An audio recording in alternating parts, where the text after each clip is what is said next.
Hey, it's Mark Podolsky, the Land Geek, with your favorite niche real estate website, www.thelandgeek.com. And I'm really excited for today's guest. We're going to be learning about an interesting real estate niche that Scott and I don't talk a lot about. But before I discuss our guest, I'd be remiss if I didn't properly introduce my co-host, Scott Todd from scotttodd.net, landmodo.com, and most importantly, automating your Craigslist and your Facebook postings, postingdomination.com/the land geek.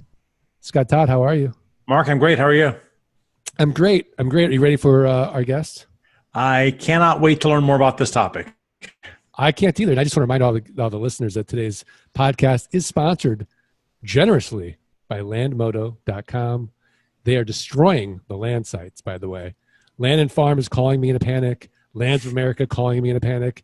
Please put your ads up. I'm like, no. I'm getting sales on landmodo.com at a fraction of the cost. So go to landmodo.com and start listing your properties. Let's talk to Brett Snodgrass at simplewholesaling.com. If you don't know about Brett, he has been wholesaling for as a full-time guy, like a full-time investor for 10 years now, and is the CEO of simplewholesaling.com. They had yours truly on their podcast, which was really fun. Brett Snodgrass, how are you? Hey, what's up, Mark and Scott? So excited to be here, talk about land and wholesaling, and we do a little bit of that as well. So I'm so excited to be with a couple of geeks like yourself. I'm just kidding. No, all good. It's all good. I mean, look, if you said nerd, I would find that disparaging. Yeah, that would be really offensive, right? That would be offensive, but we'll take geek for sure. My wife didn't marry a nerd. Yeah, exactly.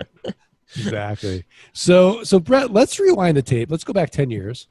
What were you doing before your wholesaling houses, and what got you into wholesaling? And then a third question, I'm going to overwhelm you with questions. Like, this is like just a shotgun rapid fire. Why wholesaling? Why not fix and flips? Why not multifamily? Why not land? What's so special about wholesaling? So let's rewind the tape first.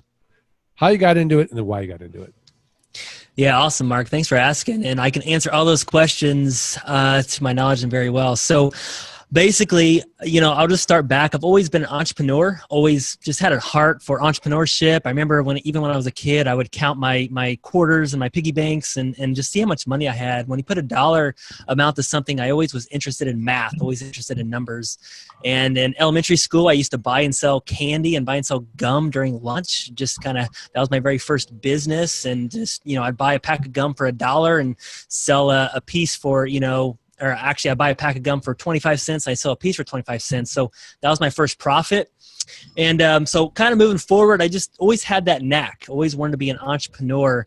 Went to college and started out in business, but I never wanted to climb the corporate ladder, never wanted to do any of that. So I only was in business school for about a year, and I decided, well, I didn't have to go to business school to own my own business. So I ended up, getting a bachelor degree in teaching because my parents are both teachers, and it's just kind of what I did. So I got out of college. I taught for about 4 months, and I realized, man, this is really hard. I taught in an inner city geometry class, and this was very difficult. I remember, the kids didn't want to be there. I really didn't want to be there, and it just wasn't for me.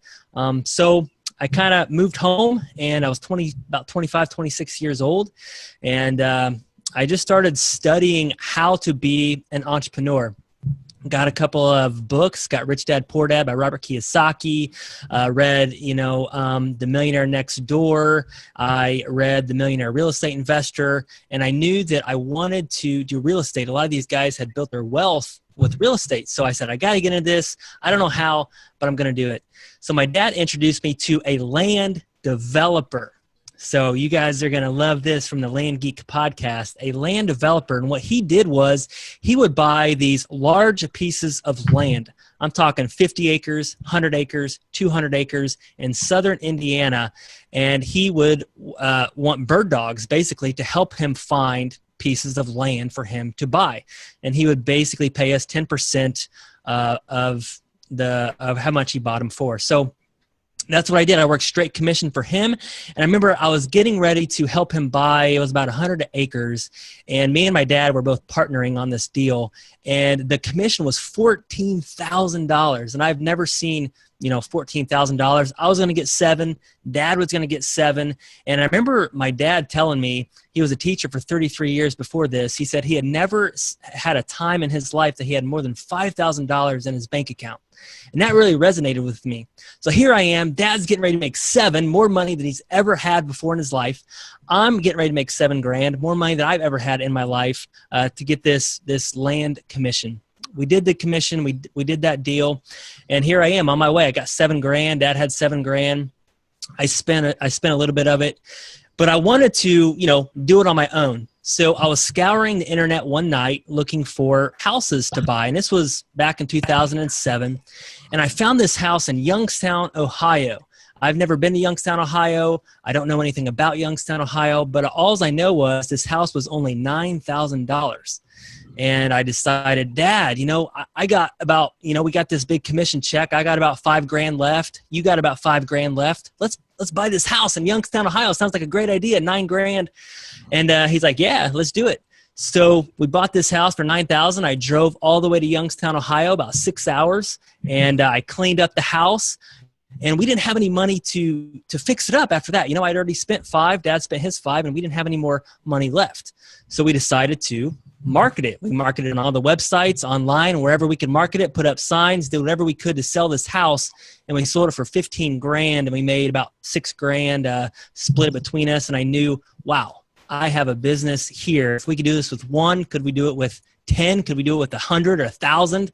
And that was when it started about 10 years ago. And a couple years later, we did 150 deals in 1 year.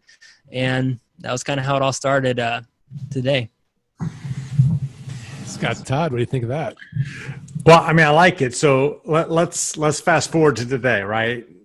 So Brent, here I am. I got some cash, and what do I do, and what kind of margin am I going to look at? Like, do I just drive around looking for houses for sale? Do I mail?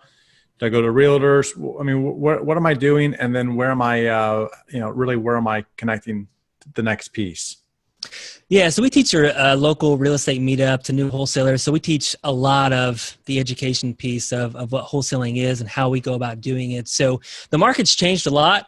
Back in 2007, 2008, 2009, we would basically put in REO offers online through local brokers, put in a couple hundred offers, we'd get deals.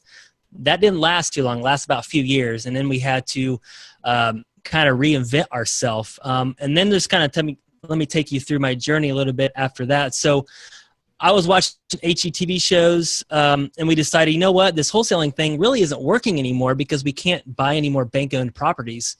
And so let's just start fixing them up and flipping them. And that's exactly what we did. Me and my dad, he was a shop teacher. He could do a lot of handyman types of things. And I was just kind of managing everything. And we did it for about 3 years. And Mark, you asked me why we don't flip. And it's because I actually did it for 3 years. And it was really hard. It was a job. And I made money, but nothing to really brag about. We kind of made a living, and that was about it. But it had a lot of headaches, a lot of stress, a lot of sleepless nights, dealing with contractors, dealing with loans, dealing with FHA loans and all that. So about 3 years ago, I decided I'm going to do wholesaling. I'm going to do it big. I'm going to do it really well. And that's when we started figuring out exactly how to do it. A gentleman introduced me to direct mail marketing. Never heard of it before, but I guess obviously they said, you write these letters or postcards and you mail them out and people call you and you negotiate and you buy their houses.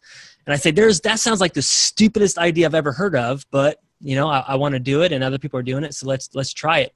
So we sent out about 1,000 letters and we got a deal from it. So we spent about $1,000 to send out 1,000 letters, and we made a deal, and I believe we made about $10,000 on that deal. So I said, what if we send out 2,000 letters? What if we send out 5,000 letters? And that just kind of brings us up to today. We send about 25 to 30,000 pieces of mail a month. We've been doing that for about a year now, and we have a couple of other things that we do. So we do pay-per-click Google AdWords. So we basically have a lead generation website that we pay for people to, if they search, need to sell my house fast in Indianapolis, we pay for it.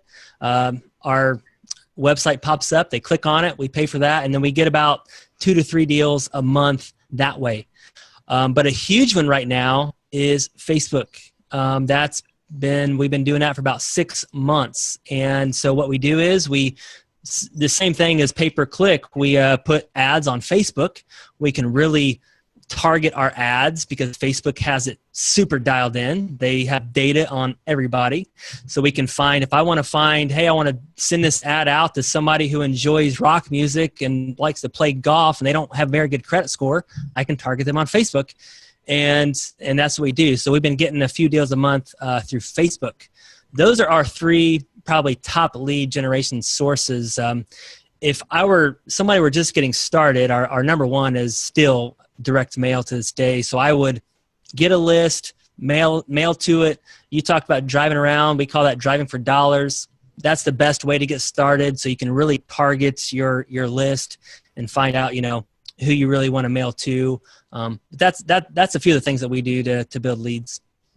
So am I mailing to like out-of-state owners? Am I mailing to like, non-owner occupied? Who am I mailing to? I think you got to ask yourself who is going to be motivated to sell your house. So we target basically motivated sellers. So when I think about who is actually motivated to sell their house, I think number 1 is people that are delinquent on their taxes. Why are they not paying their taxes? If they're not paying their taxes, eventually it's going to go to tax sale. So they're probably pretty motivated to sell their house. So that's our top list, people that are delinquent on their taxes, especially ones that are more than $1,000 or $2,000 delinquent. That's number 1. Code enforcement violations. So the city puts code enforcement violations on certain properties. If you don't mow your grass for some reason, the city comes and they put a weed violation on that house. If you're not mowing your grass, why are you not mowing your grass? You're probably pretty motivated to sell that home. So that's one that we target. So that's the second top one. And absentee owners are top. So somebody who lives in Utah owns a house in Indianapolis. I don't know their story, but a lot of them have bought maybe a house from a turnkey company. The tenant doesn't work out. They have to evict the tenant and they trash the house. So they're probably pretty motivated. And that brings up evictions. If you look at the eviction and go to the local courts, look at all the evictions, people that are evicting tenants are probably pretty motivated to sell their home. So those are probably the top 3 or 4 that we mail to. What about probate deals? Mom and dad both, pass, kids inherit the house. They got to get rid of the house.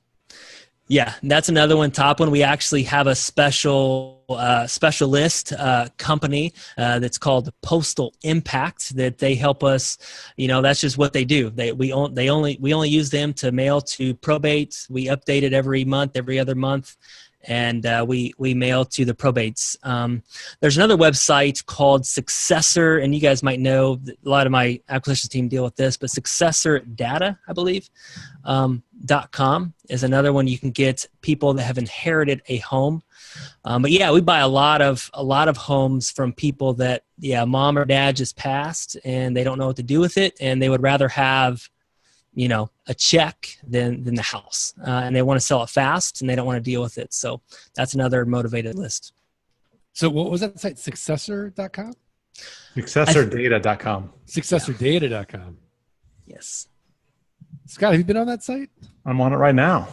What's funny is, Brett, your model is very similar to our land model, except that you're doing houses. Yeah. And but you're not actually buying the house, correct? You're just assigning the contract, and that's where the wholesaling magic happens. Is that correct? Well, I think every industry has a wholesaling component to it, whether you're buying and selling fruit, food, cell phones, cars, whatever it is. There's wholesaling in every industry. So there's different types of wholesaling. There is the get it under contract, assign the contract, and that is a form of wholesaling. A lot of new wholesalers do that strategy because they don't have to have a lot of their own money and skin in the game to do that. We have done that, yes. But now, with our business, I believe that to run a business with, not saying that signing contracts isn't running it with integrity, but I believe it can be messy when you are building a business. And, if you're doing 1 or 2 deals a month, doing it that way, you can probably do that. No big deal. But as soon as you start scaling and you're getting up to 10 deals, 20 deals a month, 30 deals a month, it can get really messy because you have to explain to the seller, I want to put a lockbox in the house before I own it. Why? So people can see it. I want to market your house. Well, you have to explain that. And it can just get really messy and you have to explain it 20 or 30 times a month. So we choose to actually buy the house like you guys do on the land. And then we own the house free and clear. We can market it. We can put signs in the yard. We can put it on Craigslist. We can even put it on the MLS if we want because we own it. And that's how we choose to do it today. But going back when I first got started, yes, the signing contracts was a good strategy that we used. I love it. I love it. Very, very, very cool. I mean, have you heard of the term wholetailing? I have heard of the whole term wholetailing, and I guess, wholetailing, people would say, yeah, you buy the house and you put it on the MLS. I guess my version of wholetailing is, you buy the house, you don't fix it up all the way. Maybe you paint it, maybe you mow the grass, maybe you cut some trees down, maybe you do a little bit to improve the property, but not a $20,000, $30,000 rehab. You do a $2,000 rehab, and then you list it. So we don't really do that. So I guess I don't really know all the terms, but I call us simple wholesaling because I believe, we buy the house, we don't fix it up at all, and then we sell the house. And I think that is a kind of a wholesale type of deal.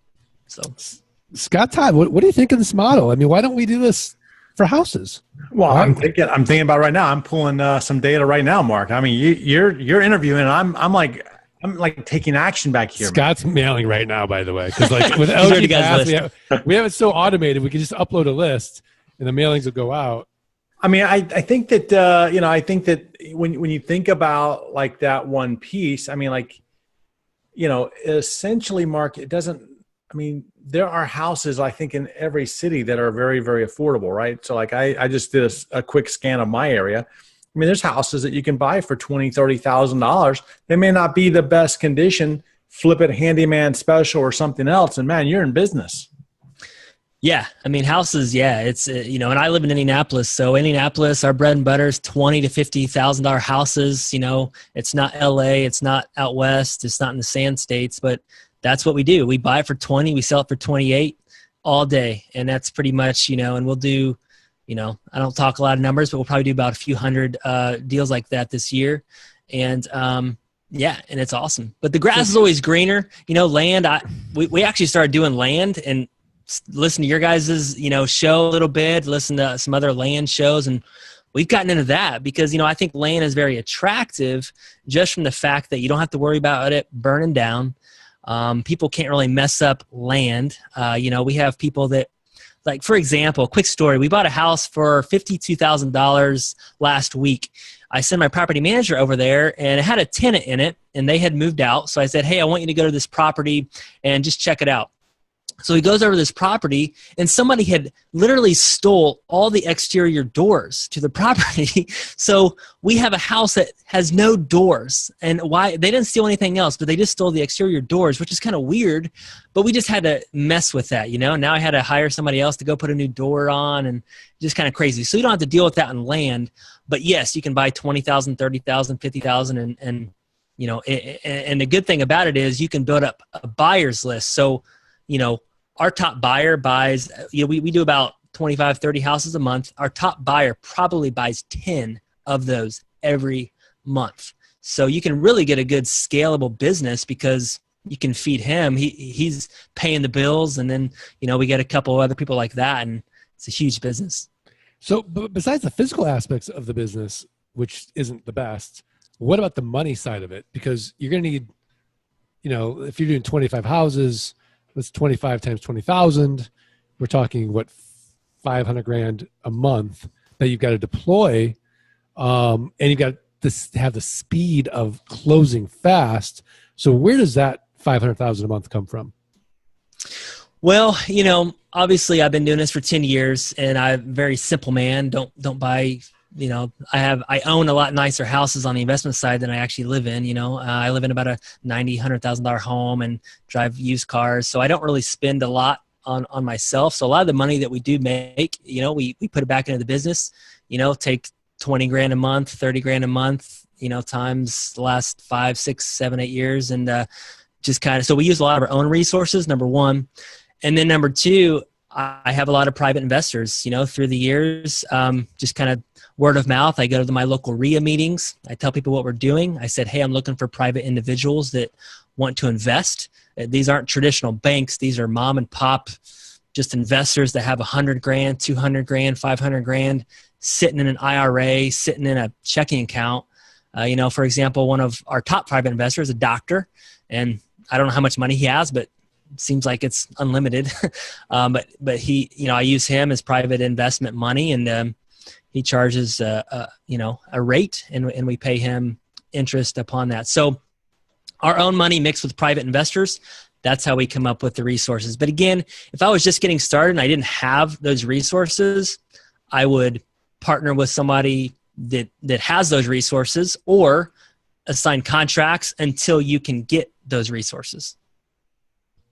I love it. Scott Todd, anything else before we get to the tip of the week? No, live below your means, and man, it's amazing. Like, you can create freedom any which way you want if your expenses are low enough. Yeah, absolutely. And it's so funny when you get off that hedonic treadmill, how life becomes so much simpler, so much more stress-free, and you kind of get back to what's really important in your life. And usually it's I would say usually it's pretty much 99.9% of the time not more stuff, right?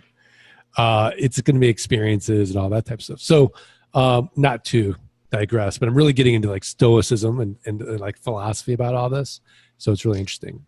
Yeah, a quick book, as I was going to kind of mention, is a book that really changed my life. The most expensive car I've ever owned is actually when I was completely dead broke. And I just wanted to look rich, basically. And there's a book out there called The Millionaire Next Door. Read that when I was about 26 years old. Absolutely changed my life. I sold that car. I bought a $700 Ford Festiva, I think it was. I drove around that for a couple of years. And I just kind of lived below that, because the book really talks about the average millionaire is not the guy driving the brand new Benz, brand new BMW, living in the mansions. Those guys are actually acting rich, and they're in a lot of debt. The real millionaires are the guys living next door that you would never have a clue that they are millionaires. And I've just kind of lived that philosophy. I think it's been just my life. And I have to remind myself that every day, because when you're making 20, 30 grand or 50 or whatever it is, you're like, man, I could go out and buy whatever, but it's not going to bring that to me. So I'd rather just pour into helping people and all that stuff. So I love it. Well, Brett, we're at that time of the podcast now. Yeah. You already gave a great tip, but I'm going to ask you for another tip of the week. A website, a resource, another book maybe that our passive income listeners can go right now, improve their businesses, improve their lives. What have you got? Yeah, definitely. I just learned about this resource about 4 months ago, and a lot of your listeners probably use Gmail, and this is basically an extension of Gmail, and this company has been coming out with a lot of great extensions for Gmail. It's called cloudhq.net, cloudhq.net. And one thing that I've use this for example, is I gave a presentation a couple of weeks ago about how to personalize your business. So one extension that cloudhq.net has is it puts something in your Gmail. So right next to my send button, I have a little camera.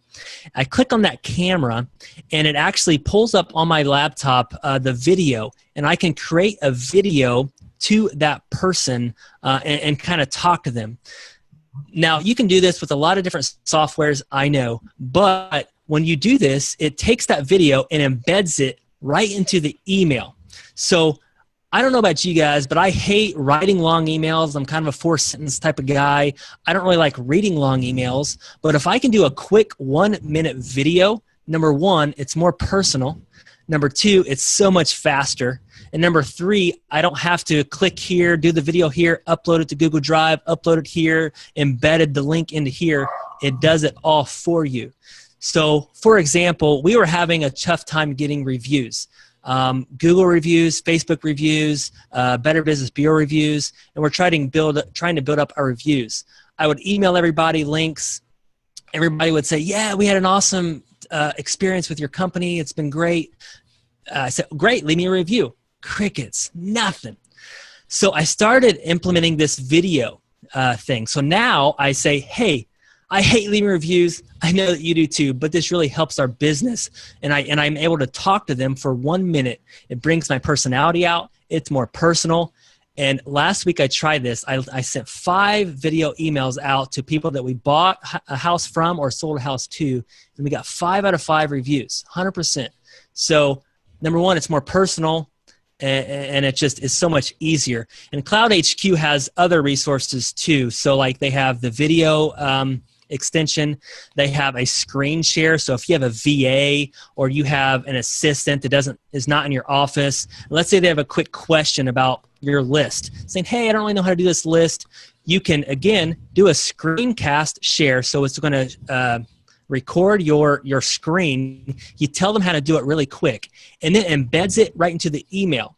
So again, I know there's other softwares out there, but you have to, get the software, and it's going to take you 10, 15, 20 minutes to do everything. This you can do in 1 minute. So I think that's my tip. CloudHQ.net. They got other resources as well, but those are the 2 that really help us.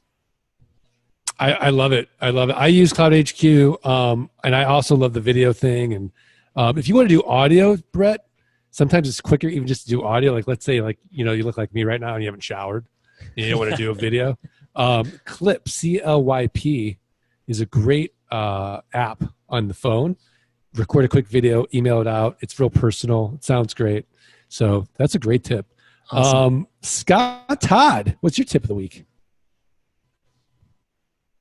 Wait, Scott, you're on mute. Man, sorry about that. I would like for our listeners to go check out this book. It is on Amazon. It's available in Audible as well. And if you're struggling, I know a lot of people, they struggle, and it comes back down to their self-confidence, right? And the book is called You Are a Badass, How to Stop Doubting Your Greatness and Start Living an Awesome Life. Sometimes we just need that motivational speech, and who's there to give it to you? It's not me all the time or Mark all the time. Listen to this book. It will help you. Wow. Love that. I love that. I've read some of the book, and I'm a huge Brene Brown fan. She loves Jen Sincero and talks about that book as well. So my tip of the week is learn more about wholesaling at simplewholesaling.com. We'll have a link to it, simplewholesaling.com. Brett Snodgrass, I got to tell you, man, the generosity of the information that you gave on this podcast was really refreshing. Because, Scott, would you agree? We get a lot of people come on and they'll give you more high-level stuff. You really dug deep. It was almost like having, going on our own webinar on wholesaling. He did. Yeah, I agree. So phenomenal. I want to thank the listeners and remind them the only way we're going to get the quality of guests like a Brett Snodgrass from simplewholesaling.com is if you do us 3 little favors. And just like Brett said, I know you don't want to do it, but it's going to really help. You got to subscribe, you got to rate, you got to review the podcast, send us a screenshot using Cloud HQ to support@thelandgeek.com. We're going to send you for free the $97 passive income launch kit. So please do that. Just another reminder, today's podcast is sponsored by landmodo.com. Go there today and start listing your land and getting it sold. All right. Let freedom ring. Thanks, Brett. Really appreciate it. Thanks, guys.